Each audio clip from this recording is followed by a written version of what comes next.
എന്നാ പിടിച്ചോളി പുതിയൊരു അറിവാണ്ടില്ലേ. നിങ്ങൾ മുഅ്മിനീങ്ങളാണെങ്കിൽ നിങ്ങളെ പ്രശ്നത്തിനുള്ള പരിഹാരം അള്ളാഹു നിങ്ങളെ കൺമുമ്പിൽ നിങ്ങൾക്ക് കാണിച്ചു തരും. അതിന് ആകാശ ലോകത്തിൽ നിന്ന് അള്ളാഹ്ക്ക് ജിബ്രീൽ അലൈഹി സ്വലാമിനെ അയക്കേണ്ട ആവശ്യമൊന്നുമില്ല. ചില ആളുകളിലൂടെ അള്ളാഹു നമ്മളോട് സംസാരിക്കും.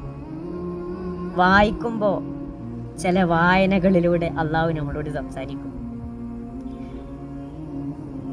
ഞാനിന്ന് എൻ്റെ വീട്ടിൽ നിന്ന് പള്ളിയിലേക്ക് ഇങ്ങനെ വരുന്നു. അപ്പോൾ പള്ളിയിലേക്ക് വരുമ്പോൾ ആര്യമ്പാവ് എത്തിയപ്പോൾ വണ്ടി കേടിയിരുന്നു. നിങ്ങൾ ചിന്തിക്കണം, ഞാൻ വണ്ടി വർക്ക്ഷോപ്പിലാക്കിയിട്ട് വണ്ടി കിട്ടാൻ അവിടെ കുറച്ചേറെ കഷ്ടപ്പെട്ടു.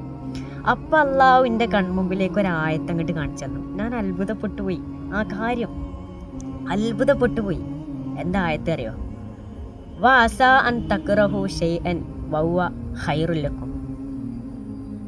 നിങ്ങൾക്ക് എടങ്ങേറായിട്ട് തോന്നണ ചില കാര്യങ്ങളുണ്ടാവില്ലേ, ആ എടങ്ങേറിൽ ഇങ്ങോട്ട് കടന്നിട്ട് നിങ്ങൾ ആകെ അങ്ങോട്ട് ഉരുണ്ടേക്കാം. നിങ്ങൾക്ക് ചിലപ്പോൾ ഒരു അപകടം അങ്ങോട്ട് പറ്റിയേക്കാം. പക്ഷേ വൗവ ഹൈറുല്ലക്കും, നിങ്ങൾക്കതൊരു ഹൈറായിരിക്കും. ആര്യമ്പാവിൽ വെച്ചിട്ട് അള്ളാഹുവിൻ്റെ വണ്ടി കേടിയിരുത്തിയത് ചിലപ്പോൾ പെരിന്തൽമണ്ണ എനിക്ക് വലിയൊരു അപകടം ഉണ്ടാവും. അതുകൊണ്ടായിരിക്കും ആര്യമ്പാവിൽ വെച്ചിട്ട് അള്ളാഹുവിൻ്റെ വണ്ടി സ്റ്റോപ്പാക്കിയത്. ഖുർആൻ പഠിക്കുക.